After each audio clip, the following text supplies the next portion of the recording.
and Dave for that introduction and for praying for us. Good evening, everyone. I'm grateful that you've chosen to spend your evening with me here as we go through this session on how to make a financial plan. If you're new to this webinar, we have been running a series of webinars on a monthly basis for a couple of months now, where we have been going through the content in a book I've written called Retirement Planning. And out of those sessions, what comes out clearly is that we all need a financial plan, and retirement planning is part of the financial plan.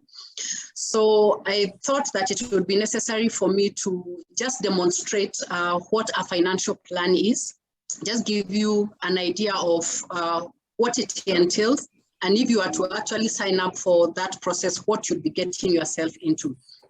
So this will be, I'll just try to create a case study. Why should we have a financial plan? I don't know how many amongst us have a financial plan. How do you create a financial plan? And then I'll use a case study, just a fictitious story of a married couple in a certain stage of life, and just demonstrate what I would do with it. I hope the story will not resonate with any one of you. So even if it sounds very similar, it's because it's a stage of life and you could probably be in that stage. So please feel free to put your questions in the chat as we progress, and then we'll be able to address them at the end of the session. So I'll also project my presentation so that we can move in together. Just a minute.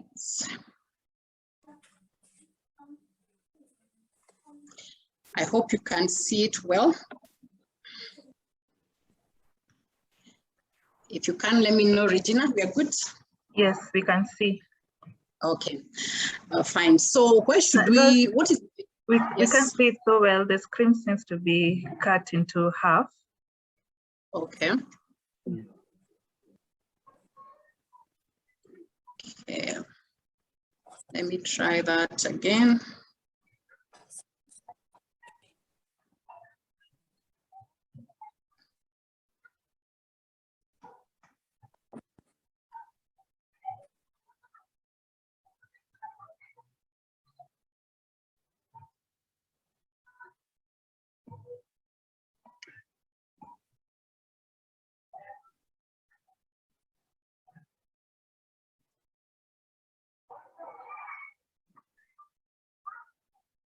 Is it any better?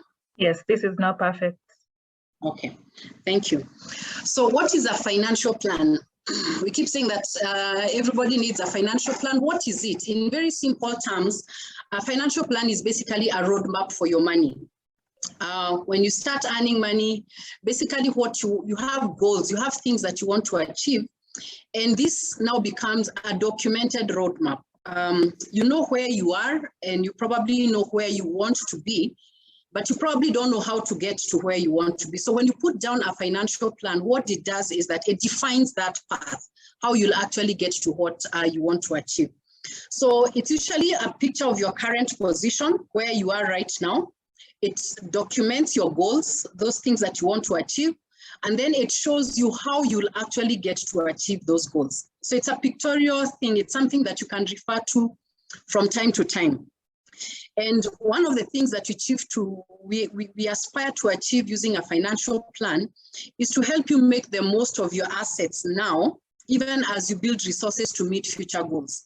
So we look at what you have and say, how can we capitalize the assets that we have now for your own enjoyment to enhance your quality of life, but still make them available in future to meet those future goals as they unfold.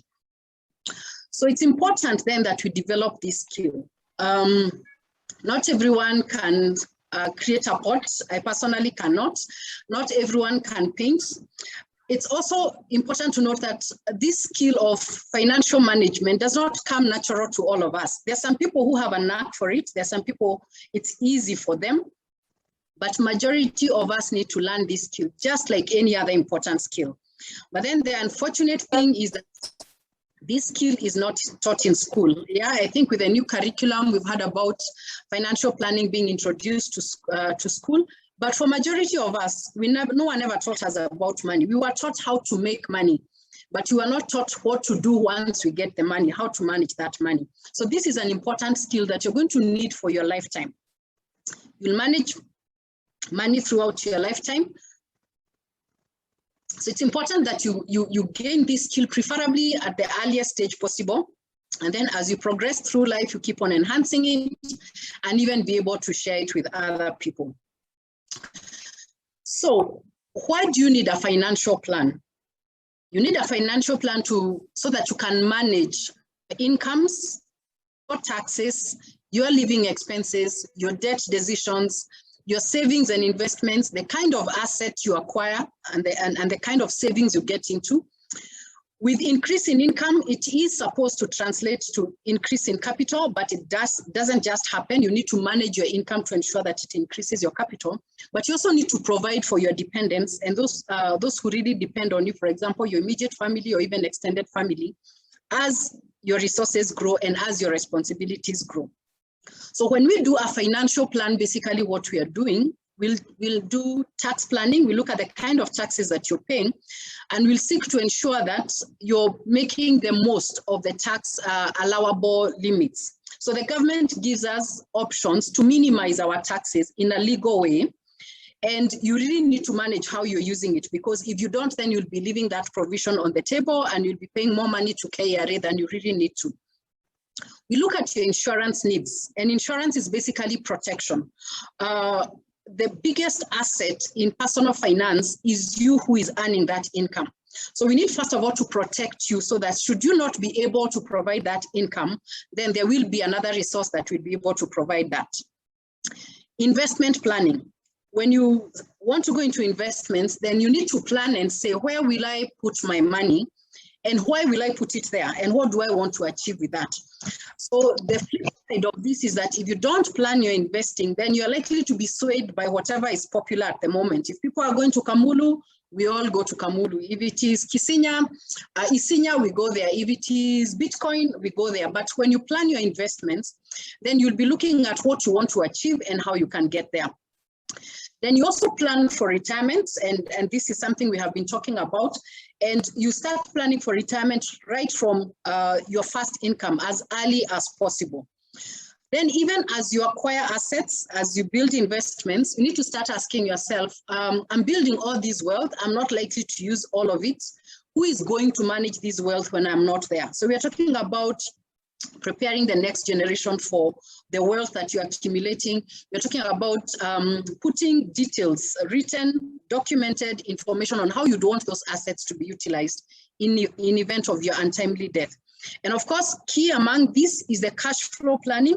Cash flow is basically money in and money out. And that is what normally happens to majority of us. We're on a monthly income, we're getting a salary, and we are making expenses on a monthly basis.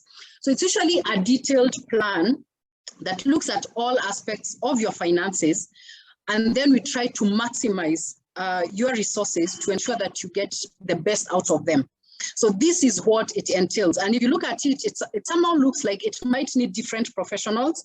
It might need a tax consultant, it might need an insurance person, it might need an investment person, a retirement planner, you need a lawyer, and all those things. However, as financial planners, you can actually get the basics of doing this, but we also work in conjunction with other professionals. Now, this now highlights why we need a financial plan, because majority of us will not be an expert in this. We might be conversant in one, but probably not in all of them. So then that brings the question, how do you do your financial plan? Will you do it yourself? Some people are good at it, some people learn quickly, and some people are able to do these things. Or you need help of a financial planner. Now, I'll talk a little bit why you need a financial planner to do this. And I've articulated one of the reasons is that if you're not conversant with those areas, we've talked about tax, we've talked about insurance, investments, retirement, the whole issue of writing wills and all that. In most cases, you'll not be an expert in those and you'll need help. But in addition to that, what a financial planner tries to do is to help you simplify your financial decisions. Sometimes we have all these things we need to do and they appear overwhelming or complex.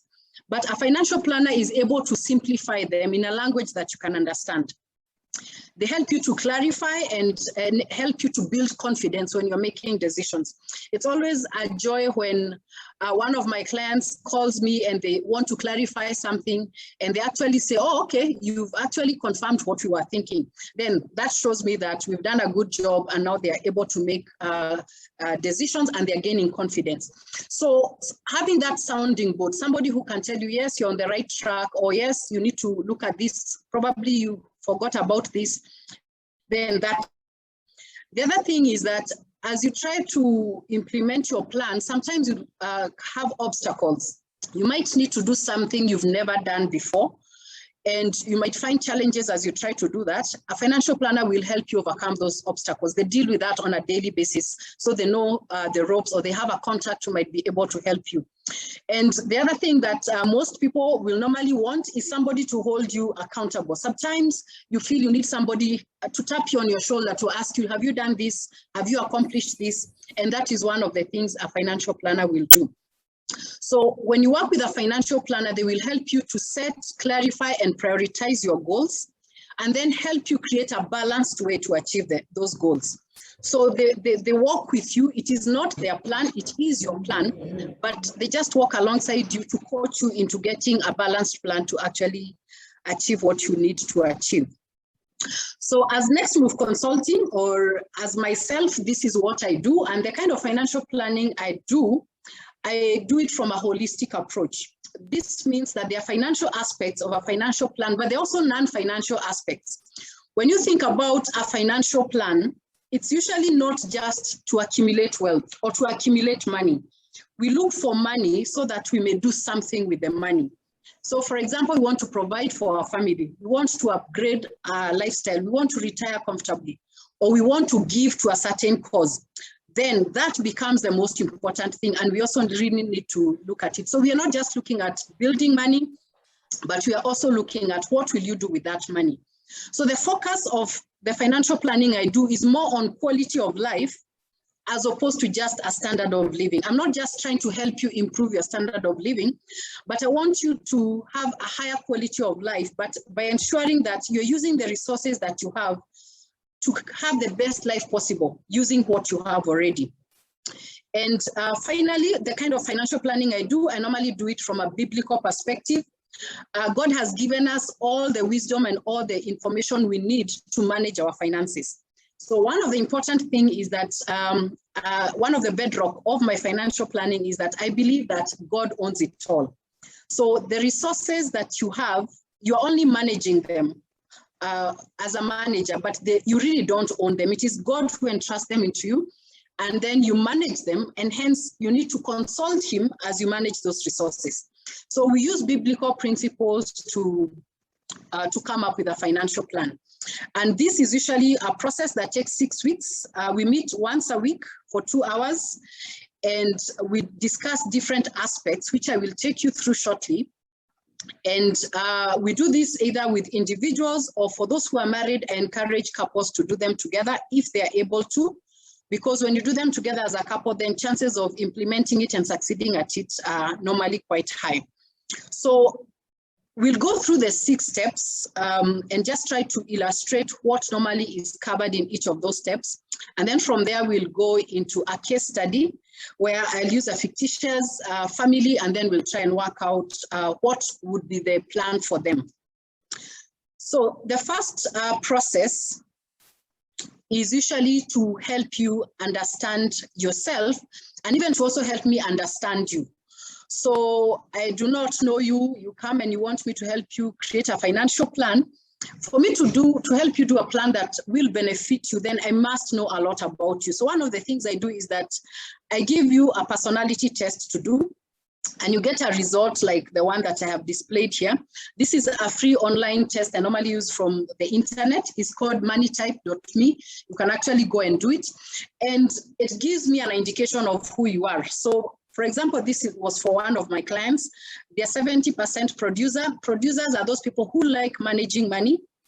Connoisseurs are people who love money. Okay, we all love money, but these ones have, they love money in the sense that they like having a good life. There are people who love fashion, they like looking good, they like relationships, they like going out, holidays, and those kind of people. We have nurturers. These are people who love giving. And we have visionary. These are people who have a high appetite for risk, and they tend to be entrepreneurs, or they enjoy taking risks. And we have independent. These are people who sort of don't want to be held by any rules. They want to do whatever comes to their mind. Now, you all have, everybody has an aspect of these 5, but there seems to be the ones that are dominant. Now, when I get to see who you are, then it helps me understand how probably you have dealt with money in the past. And even as I work towards creating a plan for you, then I have to create a plan that would suit your personality. Because if your appetite for risk is very low, then giving you a risky approach to investments, you will not feel comfortable about it and you'll not be able to do it. If you're those people who love having fun, if I put you on a shoestring budget where I tell you you cannot go on holiday until 5 years from now, that plan will not work, because for you, going on holiday is very, very important. So it needs to be part of your goals so that you're also able to achieve other things. So I get to know your financial personality. I also use tools to get to know your risk tolerance. Are you high tolerant to risk, low or medium? And that is very important because it informs the kind of investments that you'll want to go into. Your values about money and your struggles. We're talking about things like, what do you believe about debt? What do you believe about insurance? What do you believe about stock market? Because what you believe about those aspects will influence how I advise you. And of course, what you're struggling with. You might believe that you want to be debt-free, but you could actually be heavily in debt.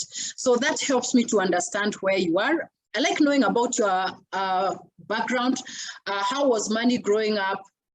What kind of parents did you have? How did they manage money? Were they both working? How did they raise you? What has been your experience with money? Have you lost money through investments?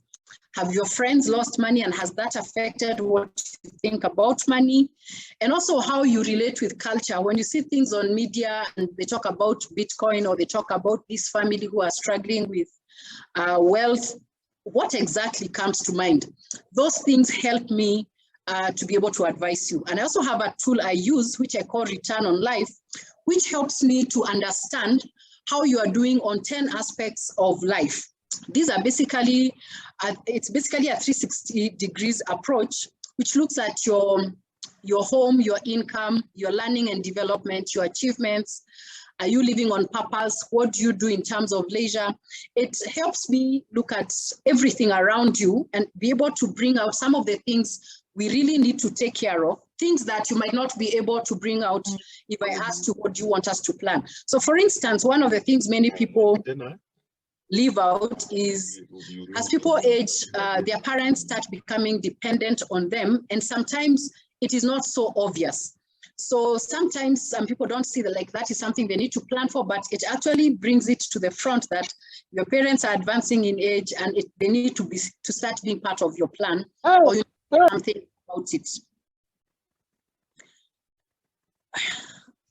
That is what you do in the first session. In the second session, we look at your financial position, the current financial position. I want to know, where are you? So I require you to provide me with this information about your assets, about your liabilities, your incomes, your expenses. And this basically what we do, we are trying to look at your financial health. So we use a few financial ratios to give us an indication of where you are. If you work in corporate or in whichever organization, you might have seen the financials of your organization where they talk about solvency, they talk about liquidity, they talk about the ability to repay debt, they talk about capital. Those are things that we actually look in your finances. They are no different from a company's finances. So we want to know, are you liquid enough? Are you able to take care of emergencies if they come? How are you? Where is your income going? So we use that, and we create ratios that you can actually use to compare over time and see how you're progressing. So there's the initial ratio. Even after the plan, you can actually run another set of ratios to see whether every 6 months or every year you can actually compare where you are. Now, the quality of the financial plan will definitely depend on the data that you provide. If you withhold certain information, there's nothing I'll be able to do. I'll just have to work with what I have. Then, so some of the things that we deal with when it comes to the ratios, we look at where your income is coming from. For majority of people, they're in employment, probably they only have one source of income, but most people will have other sources of income, but they rarely recognize those. Majority of us are in circles, and every year we get dividends. Some of us have bought some shares, and every year we get some dividends from those shares. Or you're in a certain investment that from time to time it gives you some money. Some people have rental properties. We consolidate all the incomes, and then we see where is this income going. How much of that is going towards debt repayment? How much are you paying in taxes? Are you making the most of the tax allowables that are given by the government? How much are you saving and investing? How much are you giving? And how much is going towards your living expenses? So we normally run ratios, and then in most cases, for many people, this is usually a light bulb moment where they are like, oh my, I didn't know I was spending so much in my living expenses, or I didn't realize I was giving so little, or I didn't realize that I'm paying taxes at the maximum level. So this actually helps you to see, are you okay with the way money is going into these main categories, or are there things that you want to improve? Then from there, we go to session 3, once we know where we are, and the session 3 is normally to cast a vision. What exactly do you want to achieve with your finances? So this will normally come in terms of setting the goals. You'll have short-term goals, things you want to achieve within the next 12 months, medium-term goals, 2 to about 5 years, and long-term goals, even into retirement. Now, many people, some people are okay with setting goals, but some people are not even able to see beyond 5 years. Think of a very young person who's just finished university, first-time job. They might not be able to have that perspective. So part of my responsibility is to help them recognize that there are certain things that they need to think about that right now might not make sense, but if they started doing them now, they'll actually do better eventually. So I help you in setting those goals. Of course, you have to present the goals first, and then we clarify them, and I fill in where probably you have left out some things. So the advantage of this process is that we're able to look at things objectively, and we're also able to prioritize them, because majority of expenses or majority of goals that you have need to run concurrently. For example, you need to plan for your children's education, you need to plan for investments, you need to plan for a home, you need to plan for retirement. You're supposed to deal with all of them at the same time. So how do you prioritize, and how do you ensure that things are not falling through your fingers? That is session 3, and for majority of people, this is usually the most difficult. So part of setting especially long-term goals, we look at the things that you want to achieve in the long term. Most people want to improve their lifestyle.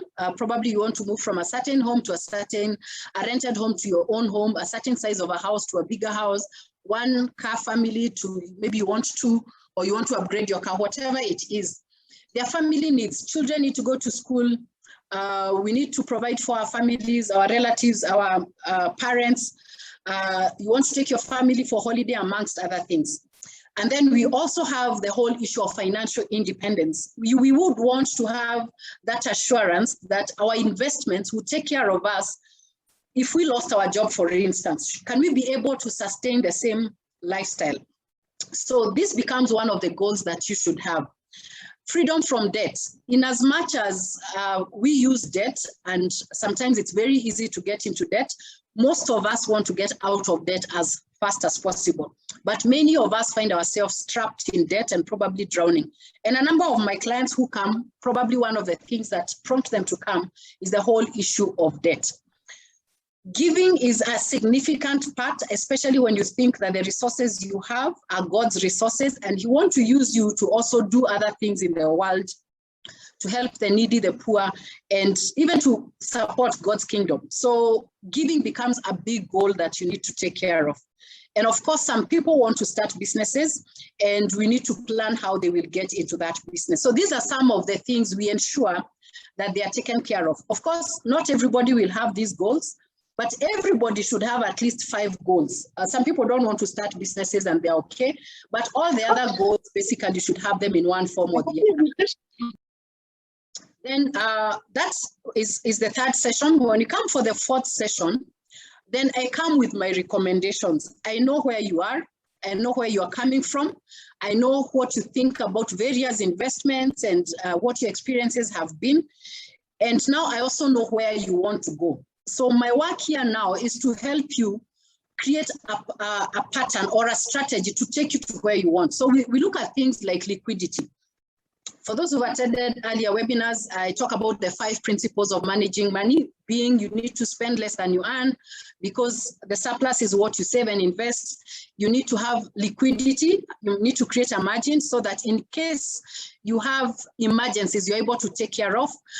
You need to have long-term goals because there will be needs into future. You need to avoid use of debt. So you need to finish off with your debts as soon as you can. And then there's the whole issue of giving. So we look at liquidity. Do you have the right liquidity based on your circumstances?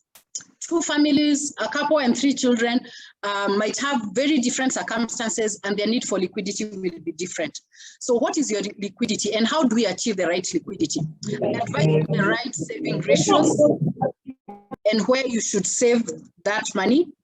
I advise on asset allocation. As you go into investments, which assets should you go into? Of course, this also takes care of your preference. There are those things that you'd like to invest in. We take care of that. But we also bring to your attention that you also need to have these assets. You need to diversify because you cannot put all your eggs in one basket, even if those investments are doing very well.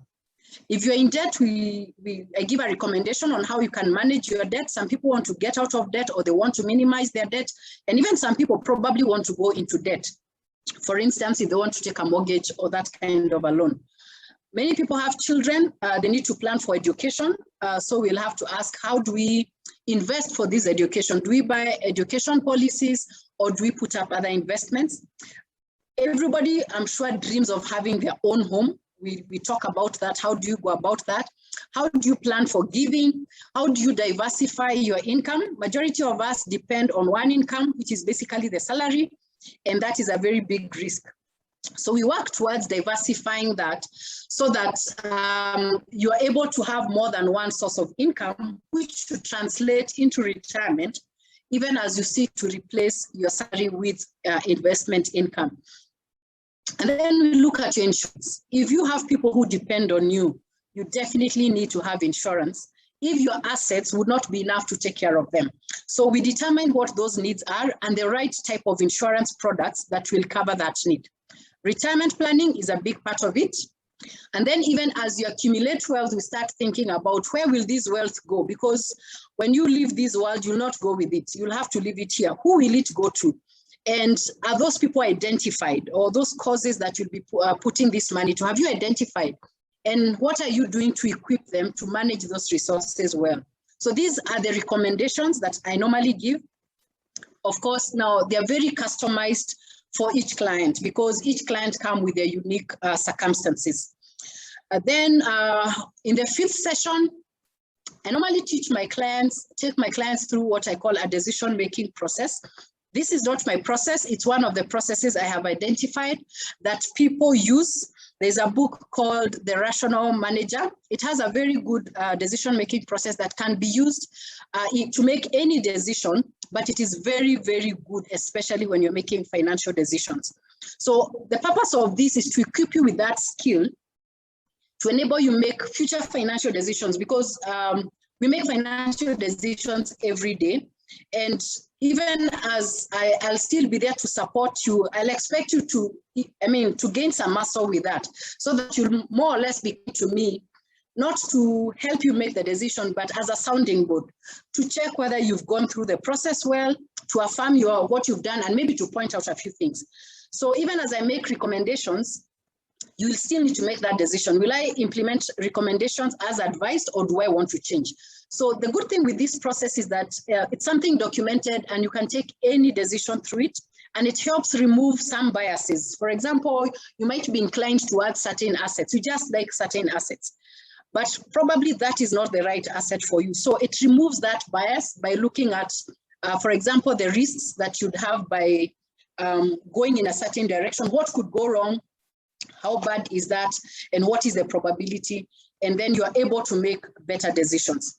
And once I teach you that, then I normally have a 6th session, which normally I address an emerging issue. All my clients will normally have something that is emerging. Some are preparing to go into retirement. And when we sort out their finances, then the big thing that comes is usually, okay, what will I do with my time in retirement? So some people lack that clarity or they need guidance on that. And we start a process of exploring what are some of the things they can do in retirement. We use various tools. We have resources that we use that educate us and that guide us in that process. For some people, they're at that stage of life where they critically need to think about passing wealth to the next generation. And we take them through the main considerations you need to make when you're thinking about who the next person should be. Because remember, again, these are God's resources. And we should seek from him who he wants us to pass this to. It's not automatic that this should go to our children. God, probably our children are doing much better than we are doing. Probably God has a plan for those resources and he wants you to pass them to somebody else or to another cause. So we look at that. And for some people, they have issues with their work.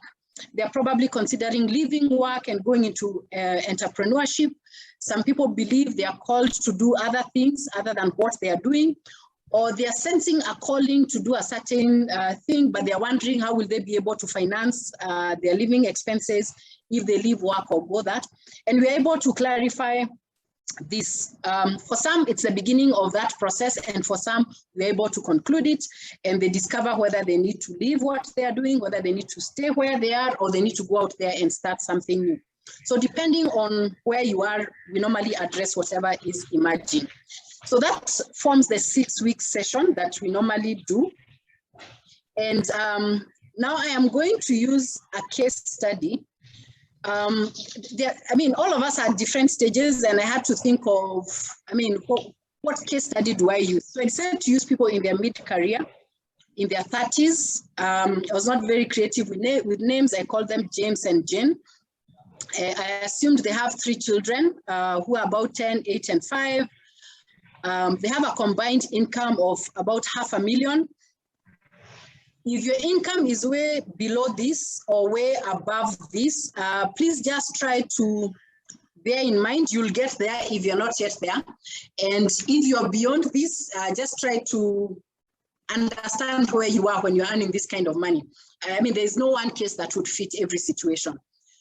I assume that James is in a organization where he has a pension scheme and he's only contributing 5% of his income. And Jane has just changed jobs. So their income has grown. Jane has accessed their pension, her pension when she was changing jobs. She didn't have somebody to advise her on what she should do exactly. So she has this money and she's wondering, okay, I have more income. We have more income now and we have this lump sum from pension. Should we even have accessed it in the first place? My answer is no, but now that is here, what do we do? So they have surplus income, and one of their main concerns is that they don't have a home. So using these circumstances, then they feel that with this increased income, maybe we need help, somebody who can guide us on how we go about this. So in most cases, when you meet this couple, you'll find that they're very different. One has one kind of a personality, the other one has a different kind of personalities. They all have ideas. They have shared goals, but how to get there becomes a problem. And the first thing, of course, we do is to find out what their personalities are, what their shared goals are, and all that. So I will not give details of that because it's a fictitious couple, but we'll go to the second meeting. So in the second meeting, they share this kind of data. They've been accumulating some money in the bank. They've have like 1.5 million.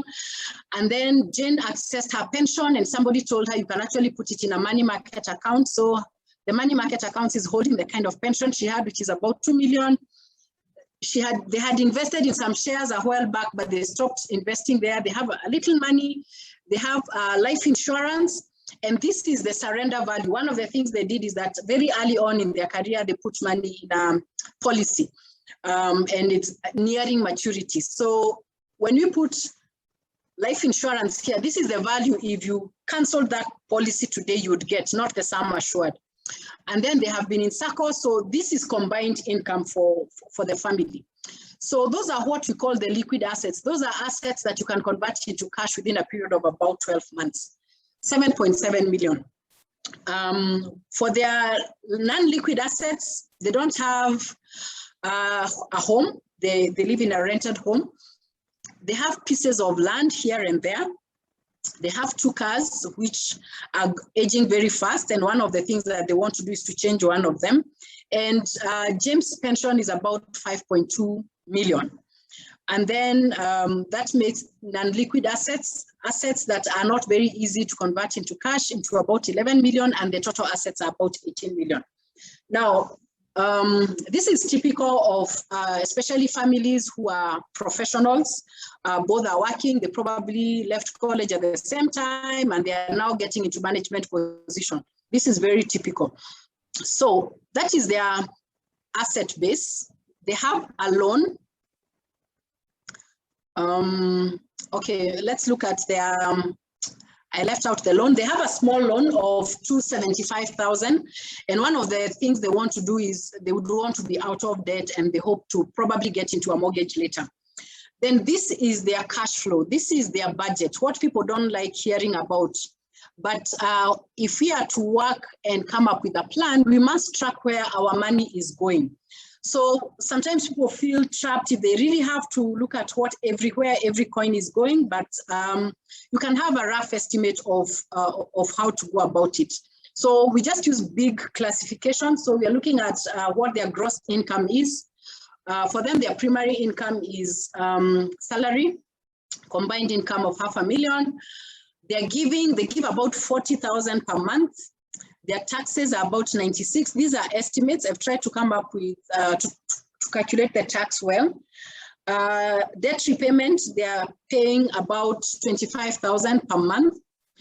And then the living expenses are the housing, including utilities, everything you need to ensure the home is running. The food, the worker salary, transport, entertainment, clothes, miscellaneous. And depending on how your categories are, what you spend your money in, you can increase that. So they're sort of living on 155,000 shillings per month for the things they have to take care of every month. And this is coming up. So what is available for savings is actually 180,000.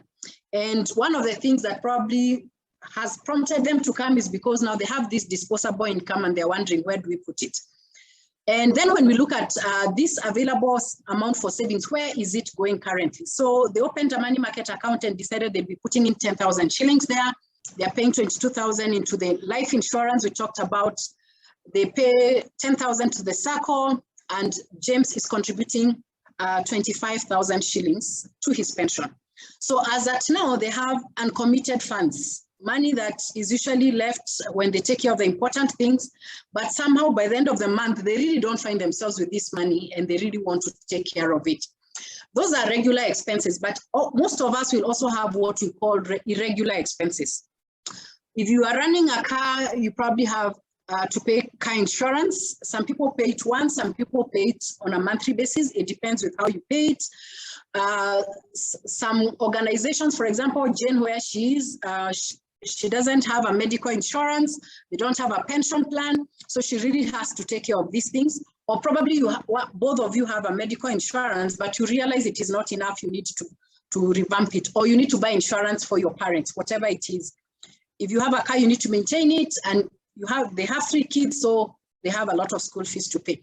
Those are irregular expenses. They don't pay monthly, but at the end of the year, these expenses are taken care of. That is their cash flow. So we've talked about debt. They have a small debt of 275,000, which they are going to end to take care of. So once I look at this, then I'm able to look at issues such as liquidity. We talked about liquidity. Would they be able to meet their emergencies if they encountered an emergency? And we've seen that they have liquid assets of 7.7 million. So if, for example, a parent was ill, or maybe at the onset of COVID, they really had to take care of somebody whose bill exceeded the medical cover. Would they have funds to take care of that? Yeah, if it gets to that level, they could use the money they have for retirement, or they could even cash in the insurance to take care of the bill. They're not so badly off. Other things, the ability to pay debt, that one we look at how much are they paying in debt. Right now it's 25,000 out of gross income of 500,000. Yes, they still have a leeway to do more. How is their housing? What proportion of their income is it? So we run a few ratios that help us to see where they are doing well and where they are not doing well. Then we come to the third session where now we talk about goals. What do you want to do with your money? Where do you want to be? So here, some people write a very long list. Some people don't have a big list. So it depends. But their main concerns are at home. They would want to change Jane's car soon. They realize, yes, they're able to fund their children's education, but they need to ensure that they have money for their university. They are not happy. When they looked at the proportion of their income that is going into giving, it was even less than 10%. They feel like they really need to revamp that. And here, that's where we put all the goals. And then we go into what you call the whole issue of prioritizing. So when they come to me, probably this is what they present as the immediate goals. When I tell them to prioritize their 5 goals, maybe this is what they prioritize. But as we walk through the plan, this is what I actually present to them. I tell them, okay, those are your goals, but you actually need to have a lot more than what you have prioritized. So the first goal here I tell them you need an emergency fund. They are in stable jobs, but their responsibilities are also growing. They're getting into management. So the risk of losing a job becomes also high, and not just the risk of losing a job, the risk of getting a similar job that will pay you the same amount of money. So you really need to take care of, should you lose a job, then you need to have a fund that would cover your expenses. So for them, I've recommended 6 months worth of living expenses. Then they have these irregular expenses that they need to take care of. Then I encourage them that they need to fund. They need to create a fund which should always be fully funded for the next 12 months so that school fees will be paid on time. When insurance falls, the car will be maintained on time, amongst other things. Yes, the debt is almost winding up, and it's a good goal. They want to get out of debt. They've said they want to give. And one of the things they identify, remember we talked about a 360-degree kind of approach. It's not about building wealth, but they recognize that there's some things that they would want to do. They realize their kids are below teenage, and they really want to start building memories and to be able to have fun together as a family. They've not been having family holidays, but they realize, oh, we need to put this as part of it. And they also want to be going out together, just the couple themselves. And when they came to me, they didn't have a will. I encouraged them to set aside funds to actually create a will. And then when it comes to financial freedom, this is where they really want to eventually be free, such that whether they have jobs or not, they'll be able to run their homes. And some of the things that come up is retirement. Now that Jane has accessed her retirement benefits, they are now like starting afresh. So that they are not in a good position. So they need to plan for retirement income. But that one other thing people don't usually remember all the time is that they also need to create a fund that will cover their medical expenses and insurance in retirement. So you need to start saving now, build a fund slowly by slowly, so that when that time comes, you'll have money dedicated for that. They need to ensure that they are tax efficient. Jane is not in a pension plan, yet there's so much they can do and save on tax. And then the fact that they are in employment and they also have employer benefits. They have a group life, they have a personal accident. They also recognize that these covers will end immediately they leave employment. So should something happen when they're in between jobs, then what would happen to their family? So they recognize that they would need a fund of about 10 million because partly they don't have a home. So in the event of death of one, they would hope that the insurance would pay a good money that would help them to have a home. They still have children's education, and the fact that there'll be loss of income, it will cover living expenses before the other spouse is able to move on, or even sometimes both spouses could die in the same. So this is a term assurance. It's not an endowment. It is a cover that you're able to get a huge amount of cover, but you pay a very little premium. We call it a term assurance. And then one of the other things they notice is that I bring to their attention is that you are highly dependent on your salary. Almost 100% of your income is coming from one source. should there be a problem with that job? Should you lose your job, or should you even lose the ability to generate an income? If you're a surgeon and you use your hands, and then now all of a sudden you can't do that, then what happens? So they need to diversify their income. They need to ensure that they're reducing their dependence on salary and there's more income coming from other sources. And they also need to make provision for the home. They need to, for the family, they need a home. They want a second car for Jane, and they also need to build an education fund that will enable them, especially when their kids are in university, they'll be able to cover that. So for this particular client, this is what my recommendations were. And so once you have those recommendations, then this is what I was able to present to them. Of course, I made certain assumptions. I assumed that they will remain employed. I didn't even make provision for their salary increase because we do not know. We're in a COVID season. The salary might increase or not, but I'm making a plan for the next 3 to 5 years. I've assumed their salary remain the same. So for those who don't like numbers, I can present it like this, and I'll also present in numbers for those who enjoy the spreadsheets. So the recommendation number 1 was like, out of the funds that they have, they need to set up an emergency fund. Based on their living expenses, this emergency fund needs to be 0.93 million. And this money needs to be maintained in a money market account.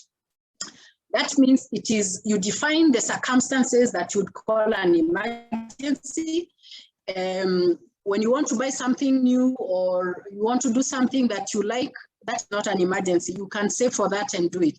But these are the big things, like you could lose a job, your car battery could die one morning, or you could have a medical emergency in your extended family and you need to put up some deposit for treatment, that kind of thing.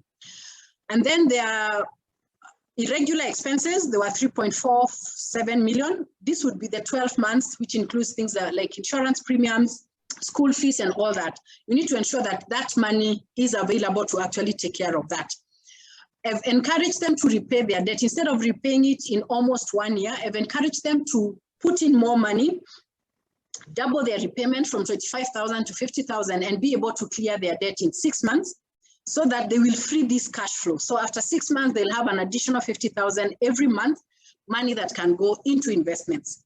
Starting 2022, they've decided they'll be going on holiday. They've estimated the cost of a holiday. Family holiday will cost 250,000. Their own outing will cost about 50,000. Again, this depends on your circumstances. An estimate for a lawyer to do a will, around 40,000. And these are things that they need to do. Suppose we are doing this plan as at 1st of October, then these are things they can actually do this year because the funds are available. And now the fact that Jane accessed her retirement benefits and she paid tax on that money, she was wondering, can I put this money back into a pension plan? And I told her that is not a good plan because you've already paid tax on this. And even if you put most of this money in a registered fund, the tax-free, that means when you access it later, it will be taxed. But you could also transfer it as unregistered funds that you've already paid tax on. But we have now to compare, is that the best investment? Because if you put them there and pension funds declare an interest, let's say they declare 10%, you'll have to pay 30% tax on the interest you make in that year. That means the net return will be like 7%. Now, that is a very, very low return, but there are areas that you can put your money where it can grow faster. So for Jane, she has about 22 years to retirement. We thought one of the ways to accelerate her pension is to put it in a deferred annuity, which locks this money until retirement, just like it would have been locked if she was in a pension plan. But the fact that it is locked, it will grow very, very fast. It will actually grow almost 7 times. It will be close to 10. Actually, it will be more. For 24 years, it will actually grow more than 10 times. So this money in 10 years, it will be about 13 million. When it comes to her own savings, we encourage her to save a minimum of 10% towards retirement, but also try to maximize and take advantage of the tax-free amount, which is normally 20,000 per month. And we also encourage James to do the same if his contribution is below His contribution is above that, so there's no more room. But for Jane, she needs to take, if she can save 20,000 per month, the better. Then we didn't put all the money into the 2 million into the deferred annuity, even if it was designed for retirement. But we also chose to combine the whole issue of diversifying their income as well as diversifying their assets, and we put some of it in a bond. Now, this 3.5 million will happen over the next 4 years. And for those who like the figures, I'll show you how that will happen. So every year they'll be putting some money in the bonds. And what this will do is that, one, they've put money in a secure investment that will also be able to give them a guaranteed income every 6 months. Now, their plan has taken care that when that money comes, it can also be reinvested, or it can also take care of certain goals that they'll be having. So we are now trying to solve various problems with these investments. They'll take a term assurance to ensure that in the event of death or disability, their family needs will also be provided for. And for insurance, for education fund, which is basically for the higher education, I've recommended that they get into bonds. They already have a life insurance, which will pay them, which will start paying them maturities, but they can diversify into bonds, and they don't have to wait until they have $1 million to put into bonds. School fees, you pay it in small amounts.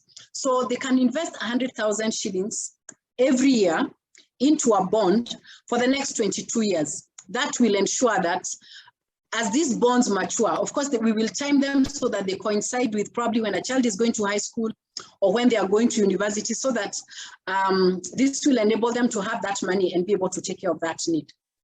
Of course, similar to the other bond, the other thing that this will do is to put money into their pocket every 6 months. So they will be improving their liquidity, their cash flow, and also they'll be taking care of those long-term goals. And then instead of taking a car loan next year to buy a car, I've encouraged them to save for 1 year and be able to buy that car next year in cash. They'll be able to sell the car and top up and be able to buy another car.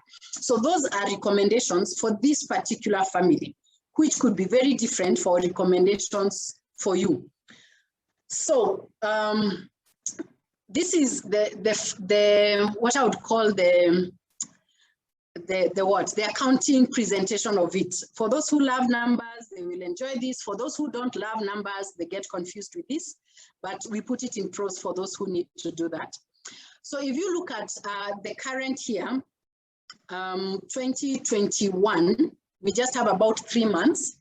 So we have the things that need to be taken care of. We said we need to set up an emergency fund. We need to put aside money for irregular expenses. We need to clear debt. This amount is the additional amount that will include over and above what we have been paying on a monthly basis. And then they've decided to give towards education. They've said they'll identify a child who do well in primary school, and then they'll fund their school fees through a public high school. Their annual fees normally around 50,000 or so. So that is, they'll increase their giving through that avenue. For the family holiday, they say it is 250,000, but that they'll start doing that next year. Their retreat will start next year, but it's important that they do the will this year. So immediately after we are through this process, now that they have their asset clear, they should engage a lawyer. And towards the other thing they need to do is, out of the money that Jane accessed, which was her pension, she needs to put it back into a deferred annuity to take care of her retirement. So it's like to ensure that her retirement goal is not left behind. And then the other goal they can do this year, even as they start learning how to invest in bonds, is to put that 100,000 by the end of the year. And they'll have known how to go about that process. So the actual needs for the year, when you total them, is 2.7 million. And then we look at how much money is available, or where is that money coming from. So if you remember the slide we had on assets, there was cash, which was 1.5. There was the pension money, which is 2 million. They're expecting an insurance maturity of $500,000 from the insurance policy, which will be paying for the next 3 years, and then they'll get the final payment in the 4th year. The other thing they will do is that the uncommitted funds, the 118,000 or 116,000 that currently is uncommitted, it will all be channeled towards these goals. So the 3 months worth of the uncommitted funds comes to 348. So we're able to demonstrate the goals we can achieve this year and where the money will come. We don't try to tie in every coin. We leave some money for leeway, anything could happen. So we don't try to balance to zero. And that money will be carried forward to next year. Now, what happens next year? Majority of the goals that we talked about will have now to be taken care of. They already have an emergency fund. It is in a money market account. The irregular expenses will also be put in an irregular, in a money market account, and you'll keep on funding that irregular expenses account as you use the money, as you pay premiums, as you pay school fees, then the money you are saving in money market will ensure that that fund is replenished. The fund is growing. I've just assumed most expenses will grow by inflation. So I've just applied about 10% for the next 2 years. But for the third year, for the fourth year, here 570, this has grown significantly because Jane will change the car and the insurance premiums are likely to go up because it will be a higher value. And yeah, the insurance premiums will go up and the maintenance might also go up depending on the kind of car that she buys. So that is why there's a spike in irregular expenses, assuming everything remains constant. So the other thing that in our planning, we realized is that they have this piece of land they would want to sell. And the value of the total land was about value of land was about 4 point something. They decided they can sell one piece and leave one piece which they can develop and put up their home. So hopefully they'll be able to sell that piece of land in the course of next year. So that is where this 2.5 million is coming from. So using those resources and using and saving every committed fund or every money that was freed from debt repayment, when all that is saved, most of it will be saved through money market, and then when it accumulates, then you can do other things. So let me first discuss the sources of money. So they've been paying 10,000 into money market. That will continue. So 10,000 for the whole year is 120,000. The insurance maturities will come every year for the next 3 years. They will sell land in 2023. Then the bond they bought in 2021, this year, will actually now start paying interest. So there'll be 2 payments. I've made an assumption of a bond, of a 20-year bond, earning an interest of about 12%, and they're paying tax on interest at 10%. So that money will come in 2 installments. And then the money market account, which has 0.93 million, will be earning interest. So I've just made an assumption, an interest rate of about 8%. And then there's the freed cash flow from debt repayment. They were paying 25,000, but they increased to what? To 50,000. So going forward, they'll actually be able to save 50,000 every month from that. Their cash flow will increase from that. And then they are still in the circle. They have some money in the circle and it will be paying dividend. I've assumed maybe 7-8% return on that, sorry. And then some people get bonuses. I've just tried to be as conservative as possible. I assumed they're getting about 150,000 out of that, and I've assumed 30% goes to tax. But I always encourage people, any income, please pay retirement, save for retirement from that income. So again, pay about 10% into your retirement fund. And then, yeah, and then we'll be carrying forward any money that is left from the previous year. So you realize now their assets are becoming diversified. They have bonds, they have deferred annuities, they have several types of bonds. They actually have 3. One will be towards their medical fund. So they've decided to put 1 million into their medical retirement fund, deferred for the next 22 or 21 years. It will grow 10 times or more. Term assurance, they have an insurance they'll be paying. The premium is very small, but the value is very high. And then they have this other bond, which will now diversify their investments. They have something in land, they have something in bonds, they have retirement benefits, they have deferred annuities, and now they can also progress into other things.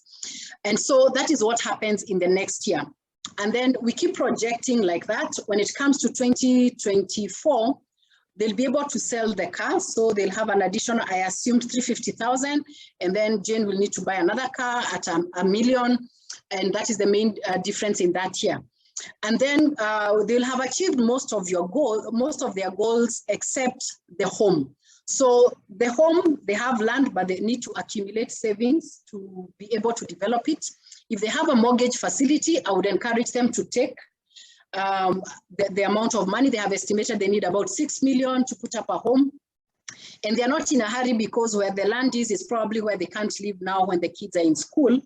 They can move there when the kids are in high school or boarding school or in college. So they have leeway and they have time. So they'll keep getting into investments that will enable them to eventually be able to develop that land. So this is 2023, 24, 25, 2026. That is when now this goal of putting up their home starts becoming real, and now it becomes the main priority.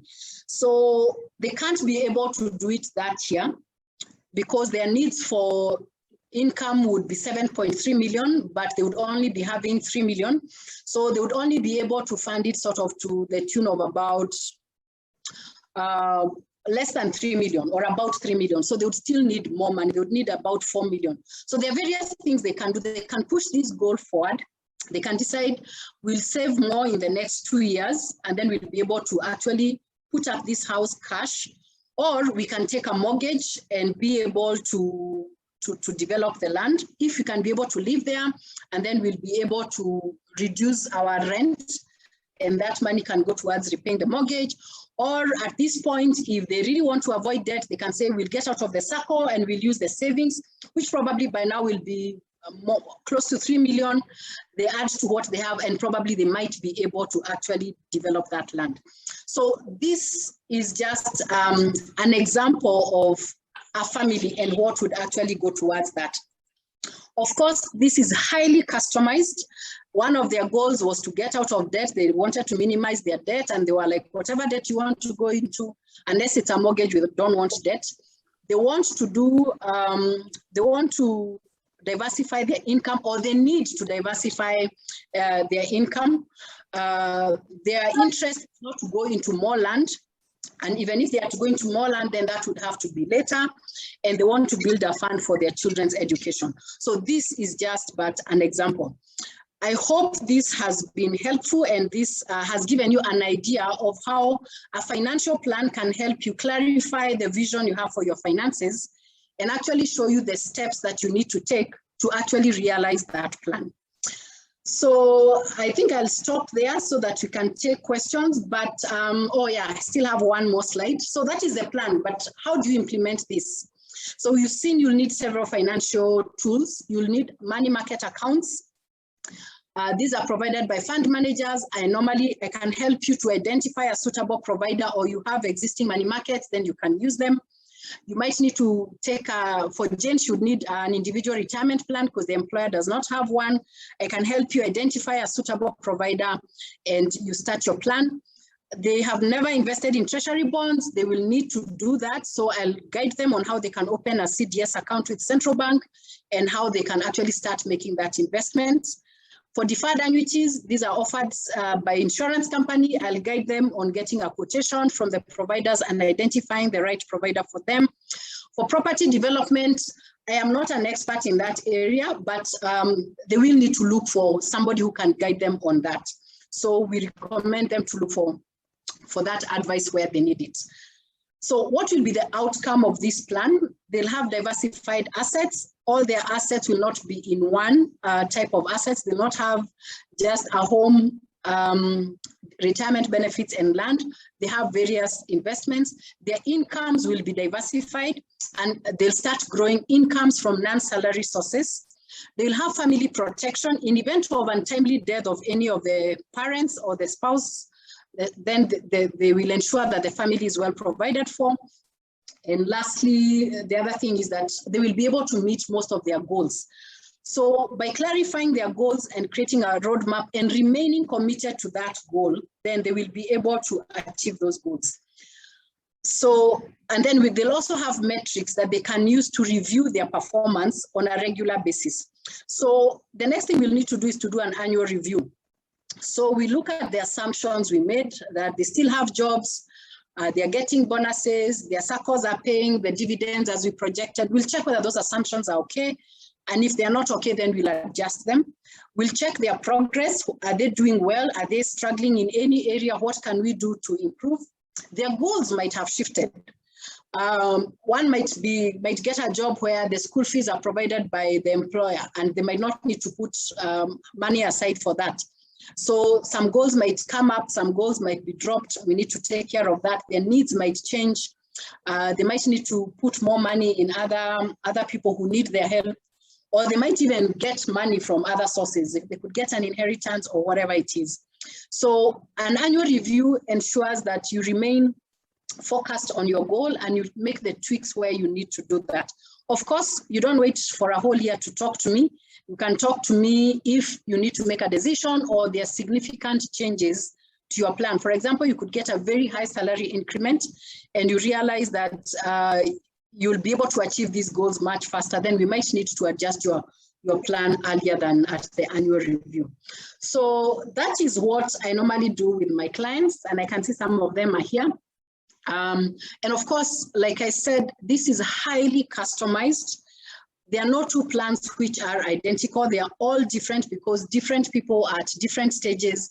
Their personal circumstances are different. Some people are their breadwinners.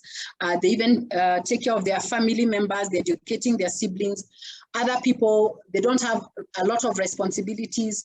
Others are approaching retirement. Others are just joining the workforce. So it has to be highly customized, and that is why it takes that period of time. So feel free to schedule a free conversation. Let's engage. Let's see whether this is something that you'd want to do.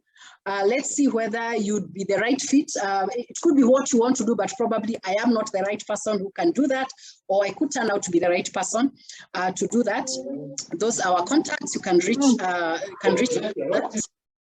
And for those who are new, this was your first time here, I would just like to highlight that I have written a book on retirement planning, and part of it addresses most of the investment issues we've talked about, most of those products I've talked about, how to select providers, amongst other things. I would encourage you to buy that. You can buy a hard copy or you can get a Kindle version if you enjoy reading from there. And these are some of the bookshops where you can get the books. Many of them are online and you can actually arrange delivery. If you don't want a signed copy, you can just get in touch with me and we can arrange how you pick it from where I am. So I hope that has been helpful. I would want to take your questions and comments. Thank you. Thank you, Rose. That was very, very helpful and enlightening. I'm glad to have learned about the financial planning. As it said, it was a roadmap, and I can clearly see how that roadmap builds from one year to the next, and even with their consultations. So there are just a few questions on the chat box. And like Wanini is saying, thank you for your presentation. How much are the financial planning sessions? If you want to share with us, what's the cost implication to have to go through the entire 6 steps? Okay, so currently the cost for this price, I have 2 prices for the very young people who have just started out, who I believe would really benefit from this as they start out their career. Those who are within 3 to 5 years of working experience, not years of working experience, let's say up to 30 years, I charge 25,000 to encourage those who want to get into that plan. And I have some young people who've actually done that. And for anyone above that, currently I am charging 45,000 shillings for the 6 sessions. But that rate will be going up from next year. It will be going up to 55,000. But if you book now, you'll be able to enjoy that. So for some people, they might feel like that's a huge cost. But for many of my customers, probably those who are here, they can say, by the end of it all, most of the people, they actually realize that it was worth it, and they would actually probably pay more because the kind of work that is involved, it's quite intensive. There's what we do together, but there's also a lot of work that I do behind the scenes.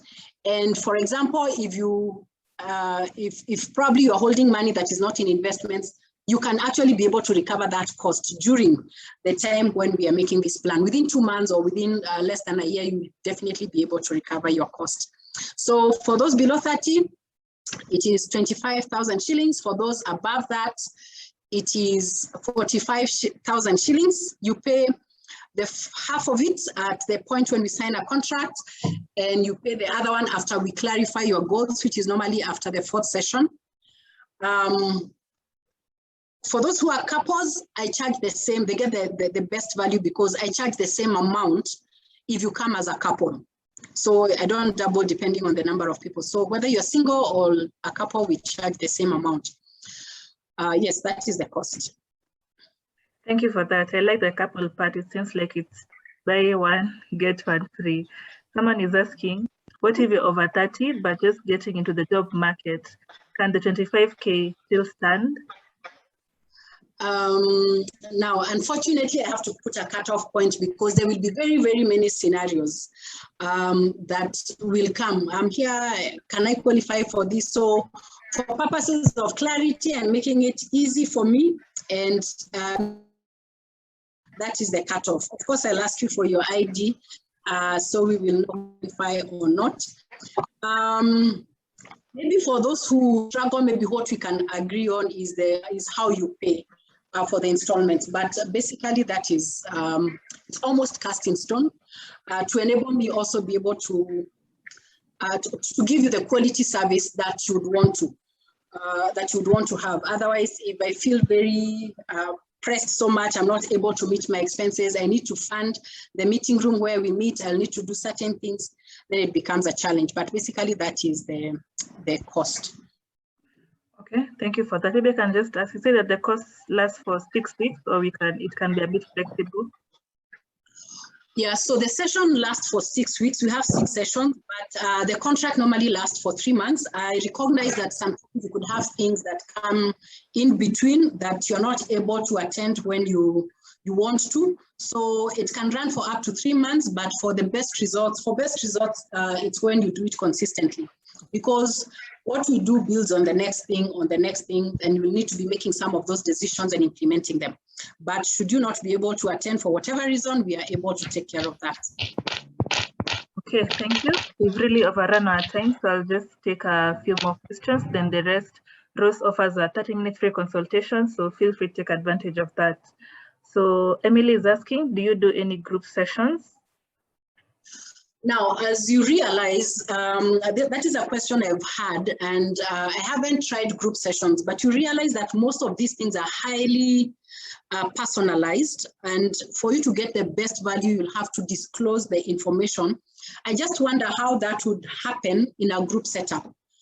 Unless the investment we are talking about is a group investment. But if it is personal or household finances, it would probably take a lot more time, because even if we discuss the general principles, we still have to look at plan specifically. So I don't think this would work for different families, but meeting as a group. First of all, would you be free to share your personal information? And 2, ultimately, we'll have to sit one-on-one. So the best thing would be to work on a household at a time.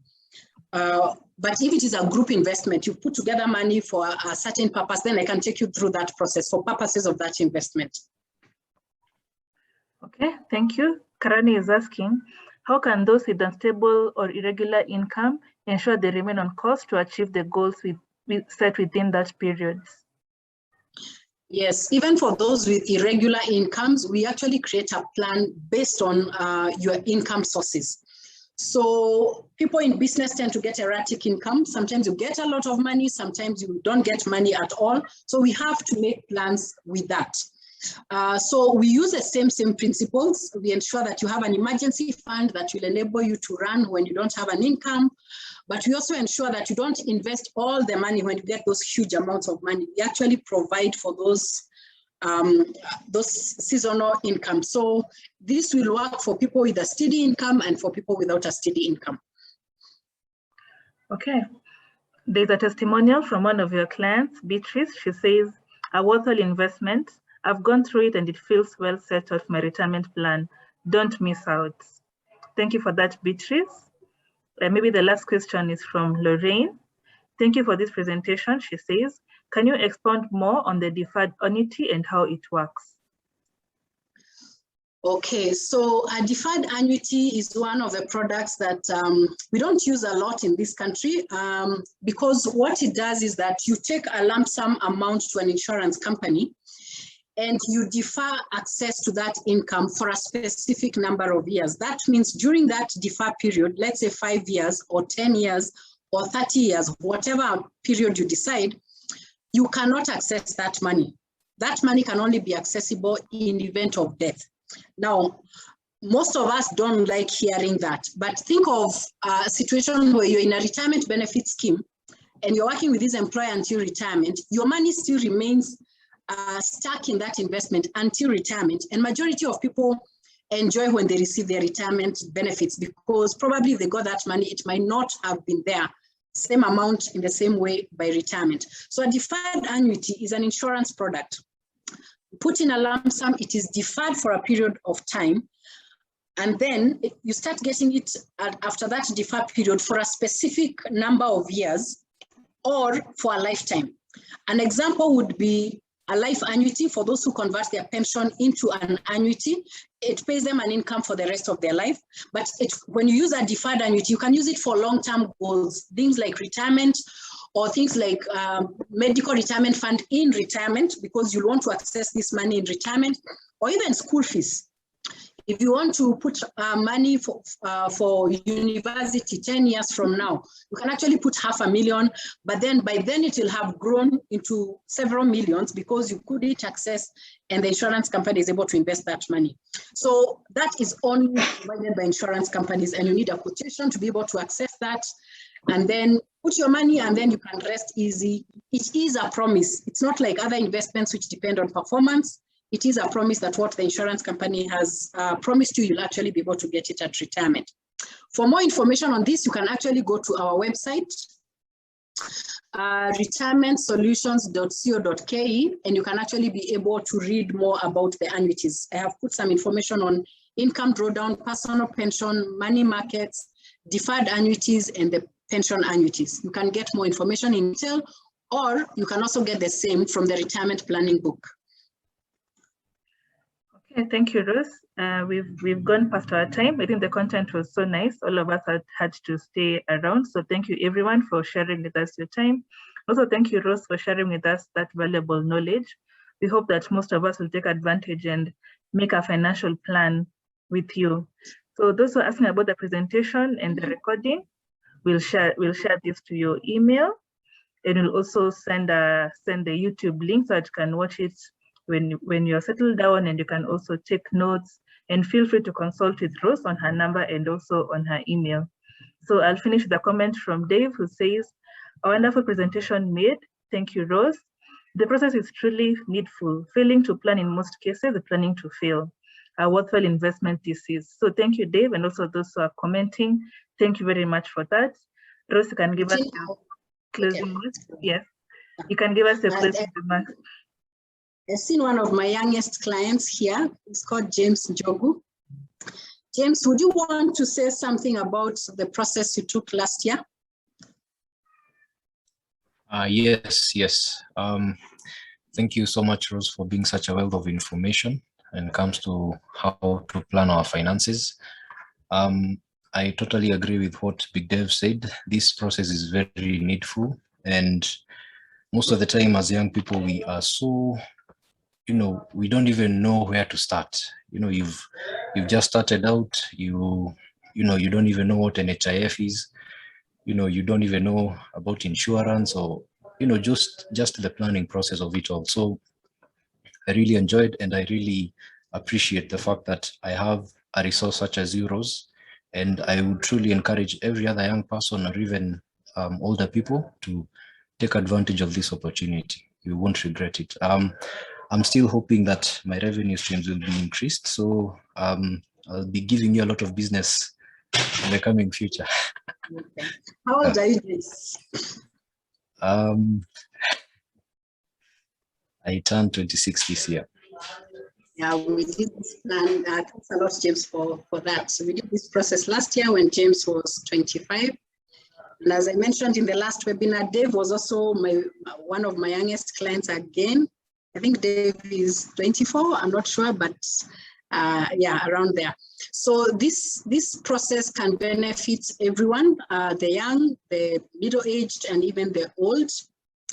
And also during my last webinar, we also have one of my oldest clients who's in her 70s.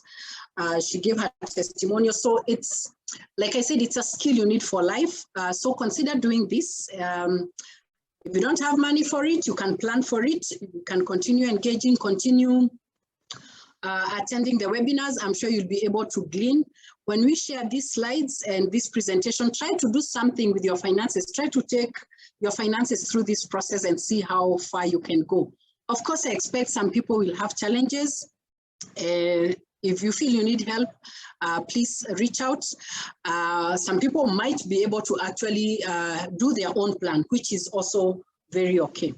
So once again, Regina, thank you very much for hosting this and moderating this. Thank you for all of you who've taken your precious time to be here. And I hope to see you in our next webinar soon. Bye and God bless you. Bye. Good night.